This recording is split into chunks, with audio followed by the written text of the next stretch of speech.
Hook. Beginning. I still remember the exact moment my heart shattered into 1,000 pieces.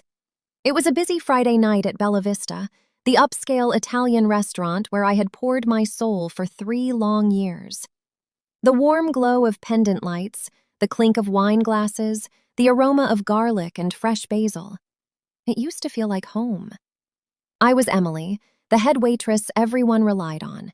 I knew every regular by name, remembered their favorite tables, and could calm even the most difficult customers with a smile. But that night, everything changed. We were short-staffed again. 2 servers had called in sick, and the kitchen was slammed. I was running between tables, balancing heavy trays, sweat beading on my forehead, when Mr. Harlan, our general manager, stormed out of his office. He had that smug look on his face, the one that always made my stomach twist.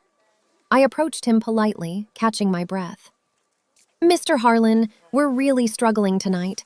The guests at table 12 have been waiting almost 40 minutes for their entrees.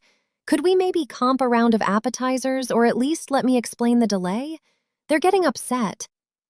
He stopped, looked me up and down, and let out a short, mocking laugh.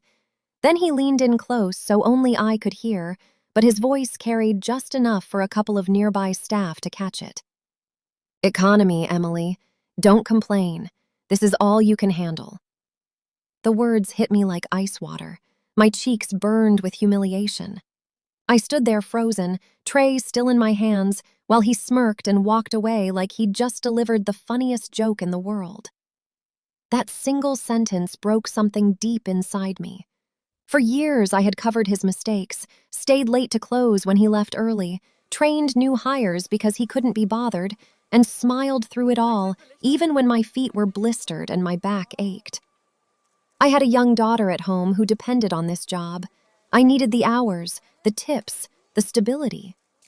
But in that moment, I felt small, invisible, worthless.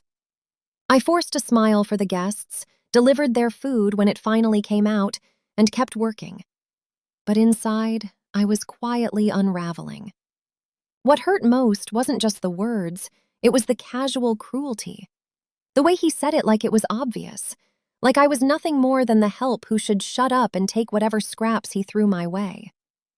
Little did I know, that night would become the beginning of the end for him. Conflict and betrayal. The next few weeks were pure torture. Mr. Harlan's attitude grew worse. Every shift, he found new ways to belittle me in front of the team. "Emily, try not to drop anything this time. This is all you can handle, remember?" He'd say it with that same smirk while the newer staff giggled nervously. Some of them started copying him, whispering behind my back. I stopped speaking up. I swallowed the humiliation, worked harder, smiled brighter, and cried in my car after every closing shift. At home, I'd hug my little girl and promise myself I was doing this for her. But every night I lay awake wondering why I was letting one arrogant man destroy my confidence. The breaking point came during the restaurant's big anniversary event. The place was packed with VIP guests, local influencers, and even a food critic from the city paper. I was running the floor like my life depended on it. Midway through service, a large order got messed up in the kitchen. Wrong entrees, cold sides, missing sauces. When I gently pointed it out to Mr. Harlan, hoping we could fix it quickly, he exploded in front of half the staff and 2 waiters who were standing nearby. "This is exactly why I say you can't handle more responsibility. Economy, Emily. Stop whining and just deal with it. This is all you can handle." His voice echoed across the back hallway. My eyes stung with hot tears, but I refused to let them fall.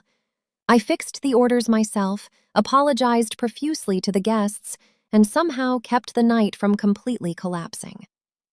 That was the moment something shifted inside me. The pain didn't disappear, it transformed. The constant belittling, the public shaming, the way he made me feel disposable. It stopped breaking me and started fueling me. I realized I wasn't alone in my suffering. Over the next few days, I quietly started talking to the other staff members. The cooks who were overworked and underpaid, The bussers who never got proper breaks, the newer servers who were terrified of him. Almost everyone had a story. He had been playing us against each other for years, keeping us scared and divided so we wouldn't push back. For the first time, I saw the fear in their eyes when they spoke about him. And I saw something else, too. Quiet anger. A shared exhaustion that had been building for a long time. I didn't plan anything dramatic at first. I simply started listening.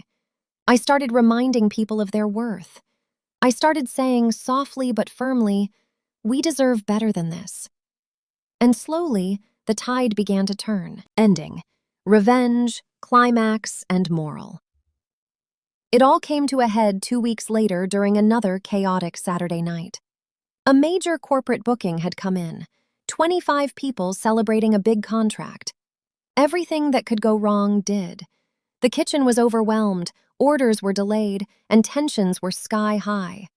Mr. Harlan was barking orders at everyone, blaming the staff for his own poor planning and scheduling. In the middle of the chaos, I calmly gathered the entire front of house and kitchen team during a brief lull. We stood together in the back for less than 2 minutes. I looked at each of them and said, "Tonight, we do this together. No more letting him pit us against each other. We're a team. And if he tries to humiliate any one of us again, we stand up as one." They nodded. The energy in that small circle changed. For the first time in years, we felt united. When Mr. Harlan came storming back, screaming at a young busser who had accidentally dropped a single glass, the response was nothing like he expected. Instead of silence and lowered heads, every single staff member stopped what they were doing. The kitchen went quiet. The servers put down their trays. 12 people, cooks, servers, hosts, even the dishwasher, turned and stared at him. One of the senior chefs spoke first, his voice steady and loud enough for the whole back area to hear. "That's enough, Harlan. We're done being treated like this." Then another server stepped forward. "You've belittled us for years. We're not your punching bags." I looked him straight in the eyes and said calmly, "You told me this is all I can handle.